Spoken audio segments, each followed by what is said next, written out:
The battle between PlayStation and Xbox has never been closer or more complex. Sales, exclusive subscriptions, even AI and cloud gaming, it's all changing in 2025. So today, we're diving deep into who's actually winning the console war right now and who's most likely to dominate in the future. Let's start with the raw numbers. As of mid-2025, the PlayStation 5 has sold over 60 million units globally. That's strong, and while it's still trailing behind the PS4's trajectory, it's clearly cemented itself as a success. Xbox Series X and S combined have sold roughly 30 to 35 million units. That puts it significantly behind Sony, but there's important context here. Xbox's strategy isn't just about selling consoles anymore. It's about ecosystem and services. Still, in terms of sheer hardware sales, PlayStation has a commanding lead. This is where things get interesting. PlayStation continues to lean into cinematic, story-driven exclusives. In 2025, games like Wolverine, Rise of Ronin, and the upcoming Ghost of Tsushima 2 are keeping the momentum going. They're visually stunning, critically acclaimed, and most importantly, only playable on PlayStation. Xbox, on the other hand, has slowly started to deliver on its promise of first-party content.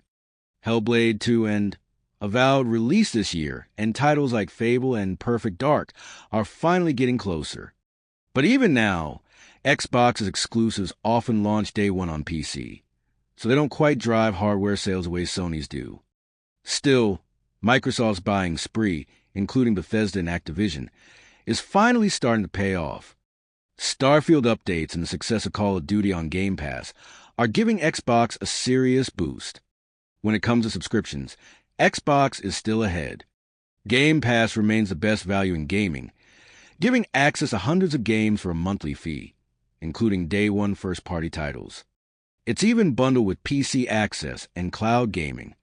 In 2025, Game Pass is more refined with better search tools, a smoother UI, and growing third-party partnerships. PlayStation Plus has improved, especially with its revamped extra and premium tiers, but it's not quite on Game Pass's level in terms of day one content or variety.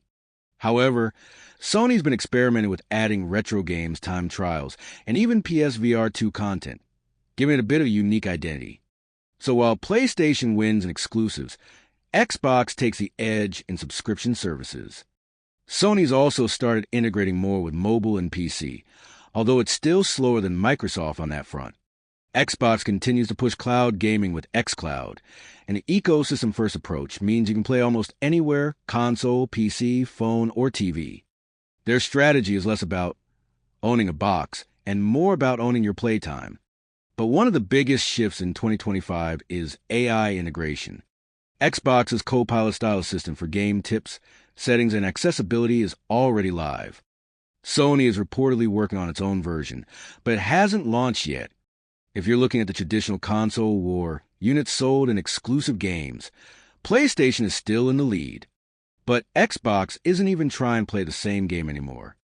Microsoft is aiming for long-term ecosystem dominance through Game Pass, cloud gaming, and a cross-platform future. In 2025, you can say Sony is winning the present, but Xbox is playing a different game entirely, one that might win the future. So who's really winning? It depends on how you define winning. Sony's dominating hardware and exclusives, but Xbox is building something broader. Thanks for watching.